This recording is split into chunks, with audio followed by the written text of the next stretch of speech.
Welcome to my show. Today again, I'm with a very special person. He is one of the youngest minister of a European country. Yes, I'm talking about Energy, Tourism and Economy Minister of Bulgaria, Mr. Daniel Dobrev. Mr. Dobrev, welcome to India.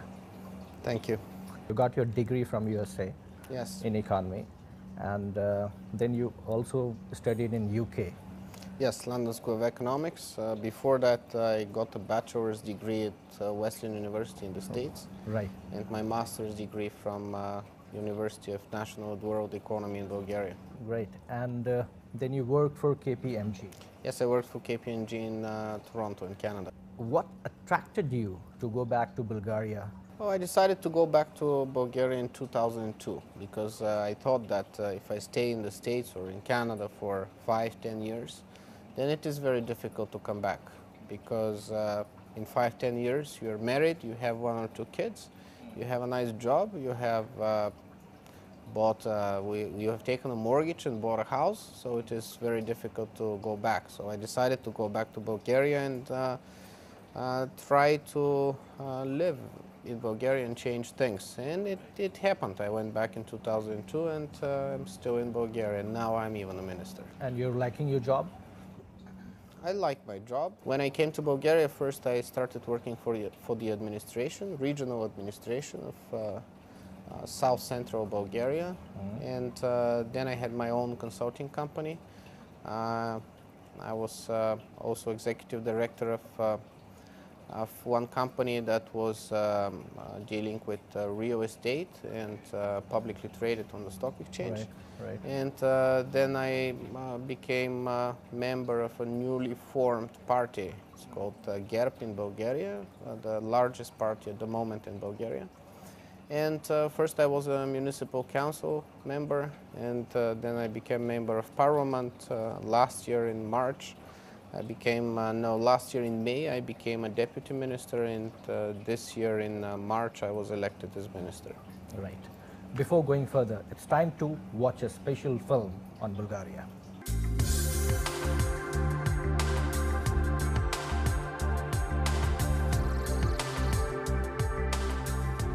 Bulgaria is a parliamentary republic, a unified state with local self-government.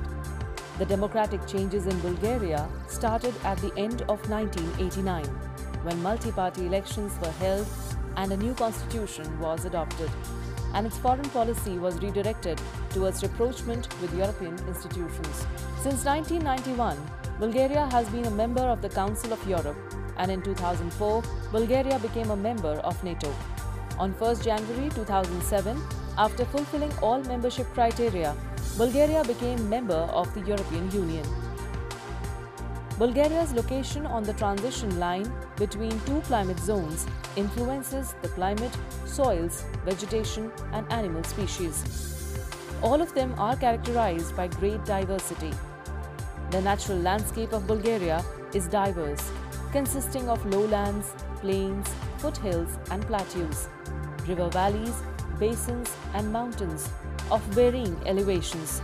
About 70% of the country's territory is hilly land and 30% is mountainous. The total length of Bulgaria's borders is 2,245 km. Of these borders, 1,181 km are on land, 686 km are on rivers, and 378 km are on the sea. Bulgaria borders to the north with Romania, to the east with the Black Sea, to the south with Turkey and Greece, and to the west with Macedonia and Serbia. Bulgaria is located in the temperate continental latitudes, and its climate is favorable for the development of various types of tourism. The small territorial range of Bulgaria and its close proximity to the Danube River and the Black Sea, together with the location of the Balkan Mountains and its proximity to the Aegean Sea, are preconditions for short river arteries and small river systems. Bulgaria's natural lakes are concentrated along the Black Sea coast and the Danube, and in the alpine regions of the Rela and Pyrenean ranges. Bulgaria is the second most biologically diverse nation in Europe. There are more than 12,360 plant species, 3,700 of which are higher species. Of these, 763 are included in the Red Book of Bulgaria, which lists rare or endangered species. Bulgaria has an open market economy with a developed private sector and a limited number of state enterprises. The Bulgarian economy is characterized by economic, political and financial stability. Bulgaria is one of the 3 countries in the European Union that has not changed tax rates as a result of the financial crisis. Its far-sighted fiscal policy and stable business environment makes Bulgaria one of the most stable countries in the European Union. Mr. Minister, because your understanding of finance is really very good, so I'll start with bilateral trade. You know, a violation of double taxation agreement between Bulgaria and India was signed in way back 1994. And if we see the last financial year's bilateral trade, year 2011-12 bilateral trade between India and Bulgaria, it's just merely 206 million US dollars. That's it. Why the bilateral trade between India and Bulgaria is not having momentum? This is true, and I'm not sure I have the answer, but we should definitely look for that answer because it is not natural. It is not natural because India is one of the largest markets in the world. Middle class in India is larger number than the whole population of the US. So this is a huge market which Bulgarian companies can use to export consumer goods, for example. And vice versa, Bulgaria is importing many things, and India has one of the largest companies producing different commodity goods. So we should definitely try to stimulate bilateral relationship. I believe that my visit here, together with a business delegation, right. And I hope next year to have a similar business delegation to Bulgaria, it would help stimulate the contacts between the 2 countries, because we are very close people, Bulgarian people and Indian people. We are very close. We have historical ties. We have many things we should be proud of, and at the same time we don't know enough about each other, and we do not use our potential to the largest possible extent. Right. In last 2-3 days you have met at least 6 ministers in India. What was the agenda?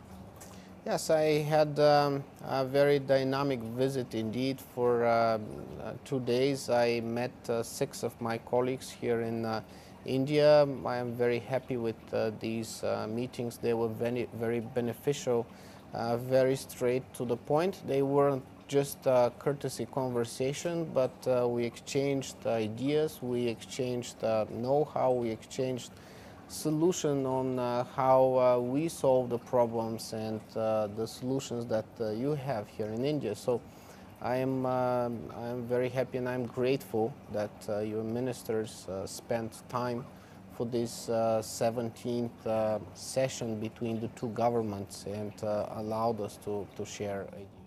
Right. Tourism sector between India and Bulgaria is having really very good potential. But if we see the market share, it's really very, very pathetic. Why? You're right.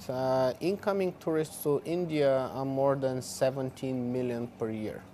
Out of these 17 million, only about 3,000–4,000 are tourists from Bulgaria. This is 0.02%. True. Same is true for Bulgaria as well. We have about 7 million incoming tourists, and out of these 7